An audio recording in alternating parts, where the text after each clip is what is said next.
हमने अभी पहले वीडियो में यहाँ तक किया। अभी हम यहाँ से स्टार्ट करेंगे। The tremors produce waves on the surface of earth. These are called seismic waves. जब ट्रेमर्स आते हैं अर्थ पे,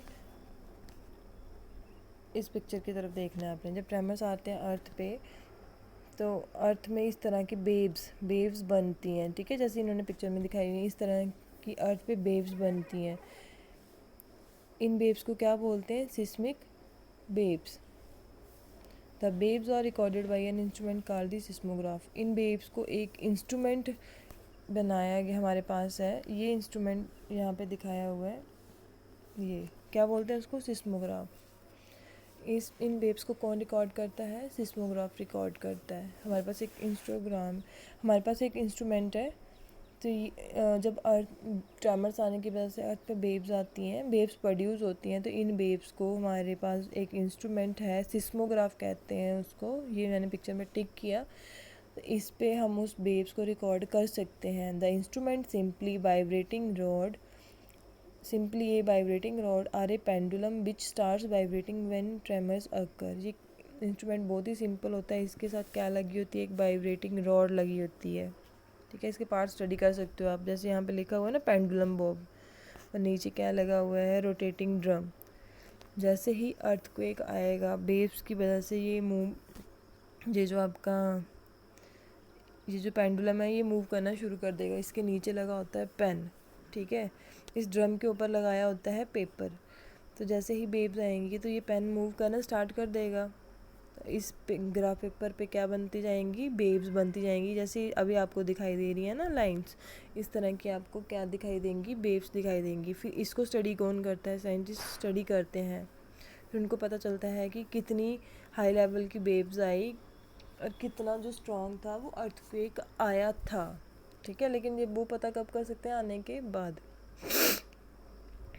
The instrument is simply a vibrating rod or a pendulum which starts vibrating when tremors occur.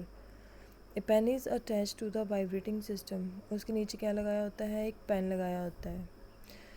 The pen records the seismic waves on a paper which moves under it. ये pen क्या करता है? Seismic waves को note करता है, ठीक है। मैंने अभी बताया आपको कि जैसे जैसे वेव्स आती हैं तो ये पेन मूव करेगा और ये क्या कर लेगा? जो पेपर हमने ड्रम के ऊपर लपेटा हुआ है उसके ऊपर वेव्स बनती जाएंगी। फिर उन पेपर को हमारे जो साइंटिस्ट है वो स्टडी करते हैं।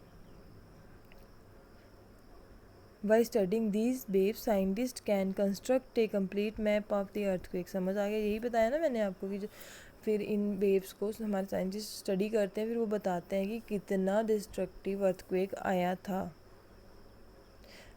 They can also estimate its power to cause its destruction। वो सिस्मोग्राफ को देख के ये भी बता सकते हैं कि जो अर्थक्वेक है वो उससे कितना नुकसान हुआ होगा या कितना नुकसान वो कर सकता था। Like many other scales in science, decibel is another example। Richter scale is not linear। जैसे बाकी स्केल्स होती हैं ना, जैसे बाकी स्केल्स होती हैं इस तरह की, एक मिनट, जैसे बाकी स्केल्स होती हैं लीनियर होती है इस तरह से, वैसे हमारी रिचर स्केल नहीं होती है। This means that an earthquake of magnitude 6 does not have 1.5 times the destructive energy of an earthquake of magnitude 4। In fact, an increase of 2 in magnitude means 1000 times more destructive energy। For example, an earthquake of magnitude 6 has 1000 times more destructive energy than an earthquake of magnitude 4। ये मैं आपको समझाती हूँ क्या कह रहे हैं ये।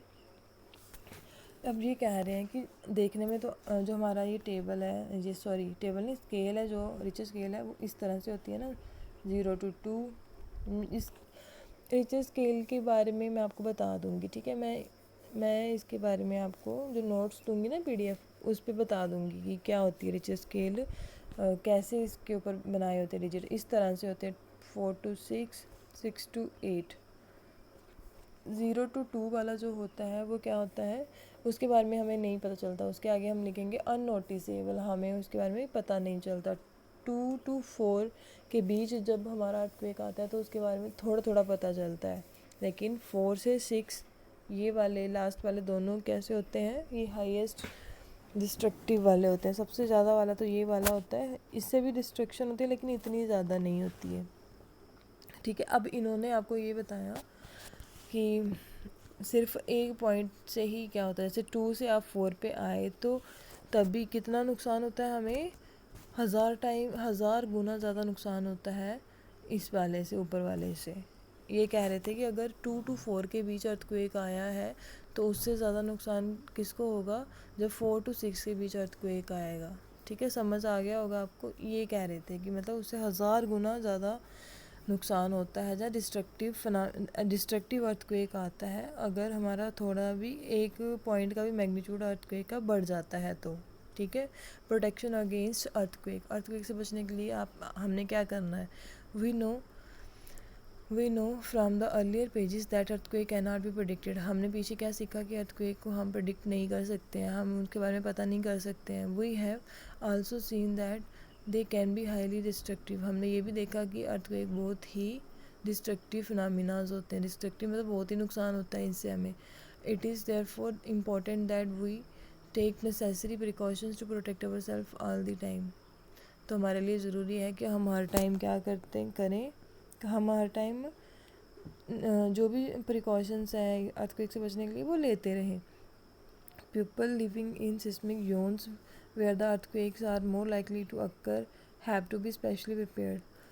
सिस्मिक जोन अभी बताया था मैंने आपको, सिस्मिक जोन, फॉल्ट जोन जिनको कहते हैं। तो ऐसे एरियाज़ में जो लोग रहते हैं उनको ज़्यादा प्रिपेयर रहना पड़ेगा कि जब भी अर्थक्वेक आए वो पहले से ही रेडी हों, पहले से ही उनको पता हो, पहले से ही वो अपने आप को प्रोटेक्ट करने के लिए उनको तरीके पता हों, ठीक है। उनको प्रिपेयर किया जाए इस तरह से। First of all the building in this zone should be design so that they can withstand major tremors. सबसे पहले हमें क्या करना चाहिए, ऐसे एरियाज़ की बिल्डिंग इस तरह से तैयार करनी चाहिए कि जब भी कोई ट्रेमर्स आए, जब भी अर्थक्वेक आए, उन बिल्डिंग्स को ज़्यादा नुकसान ना पहुँचे। Modern building technology can make it possible. आजकल की जो न्यू बिल्डिंग टेक्नोलॉजी है उससे ये पॉसिबल है कि हम ऐसे डिज़ाइन बना सकते हैं जिससे अर्थक्वेक उन मकानों को ज़्यादा ऐसी बिल्डिंग्स को ज़्यादा फील ना हो, उसका कोई ज़्यादा नुकसान ना हो। It is advisable to make this structure simple so that it is quake safe. हमें क्या करना चाहिए, जो बिल्डिंग्स हैं उनके स्ट्रक्चर इस तरह के रखने हैं ताकि हमें वो क्वेक सेफ हो गया कि अर्थक्वेक से सेफ रख सके।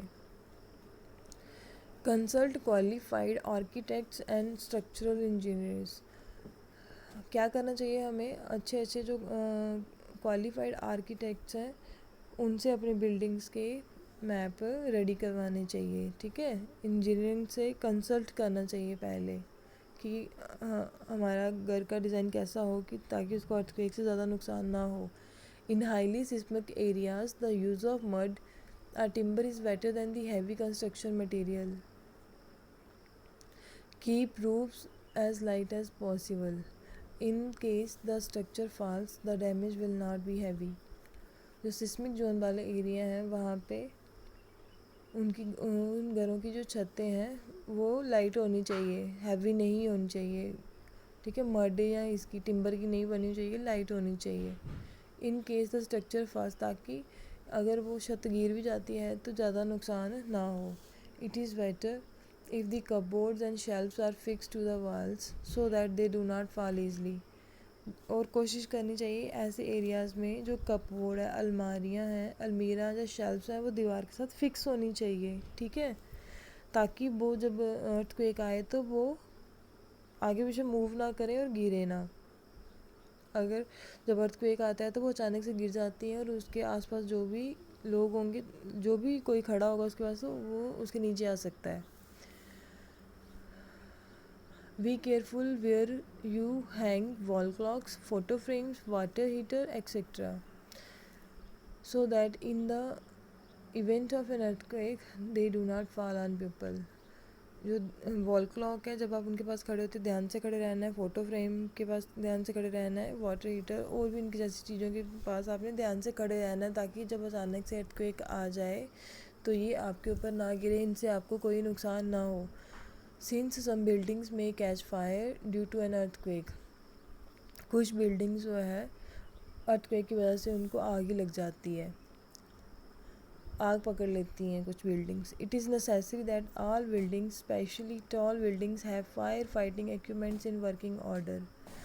तो आपने हमेशा ये कोशिश रखनी है, जो हमेशा ये देखना है कि जो बड़ी बड़ी बिल्डिंग है उनके जो फायर अप्लायंसेस हैं, फायर इक्विपमेंट्स हैं, वो ठीक होने चाहिए उस टाइम, ठीक है, ताकि अगर वहाँ पे आग लग गई है तो उसको बुझाया जा सके टाइम पे। The central building research institute Roorkee has developed a technique as how to make quake-proof houses. In the event that an earthquake does strike, take the following steps to protect yourself. Central building research institute कहाँ पे है? ये रुड़की में। उसने एक ऐसी technique develop की है, मतलब ऐसे घरों के मैप उसने डिज़ाइन प्रिपेयर की हैं जिससे हम मतलब हमारा जो घर है वो क्वेक सेफ़ है। क्वेक सेफ़ समझते हो? अभी जो मैंने बताया कि अर्थक्वेक से जिस घर को ज़्यादा नुकसान ना हो, वैसे उन्होंने डिज़ाइन प्रिपेयर किए हैं। किसने किए हैं? The central building research institute है एक, नाम क्या है? Central building research institute. कहाँ पे है ये? रुड़की में। इसने ऐसा डिज़ाइन प्रिपेयर किया है जो क्वेक से सेफ़ है, ठीक है। If you are at home, और अगर आप घर में होते हो तब आपने क्या करना है? अर्थक्वेक आ गया और आप घर में हैं, घर के अंदर हैं, फिर आपने क्या करना है? Take shelter under a table and stay there till shaking stops.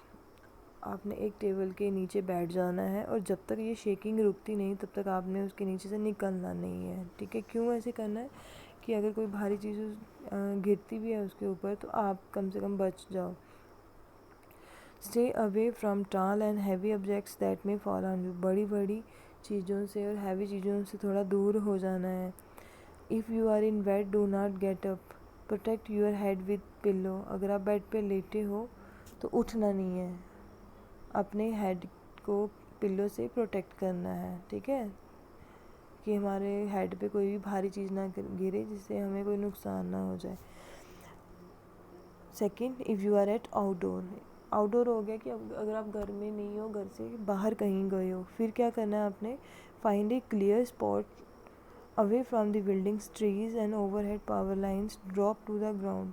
आपने एक क्लियर जगह ढूंढनी है जहाँ के जिसके आसपास कोई बिल्डिंग ना हो, कोई बड़े बड़े ट्रीज़ ना हो, पावर लाइन में इसके बिजली के टावर ना हो जिसके आसपास, मतलब ऐसी जगह ढूंढने की कोशिश करनी है। फिर वैसी जगह जाके आपने ग्राउंड पे लेट जाना है, ठीक है। Second, if you are in a car or bus, अगर आप कार या बस में होते हो तो आपने उसमें से बाहर नहीं निकलना है। Ask the driver to drive slowly to a clear spot. अपने ड्राइवर को स्लोली ड्राइव करने के लिए बोलना है। Do not come out till the tremor stop. तब तक आपने बाहर नहीं निकलना है जब तक ये ट्रैमर्स पूरी तरह से स्टॉप नहीं हो जाते, ठीक है। तो इस चैप्टर में आपने क्या सीखा?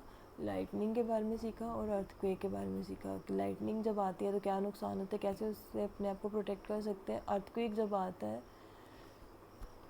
तो क्या होता है, अर्थक्वेक से कैसे अपने आप को प्रिवेंट करना है, कैसे क्या प्रिकॉशंस लेने हैं इससे बचने के लिए, ठीक है। और इसका रीज़न क्या है ये भी आपने सीखा, ठीक है। इजी चैप्टर है बिल्कुल। क्वेश्चन मैं आपको आज ही सेंड कर दूँगी, ठीक है। क्वेश्चन में कोई प्रॉब्लम आएगी तो आप बताएंगे मुझे। Thank you.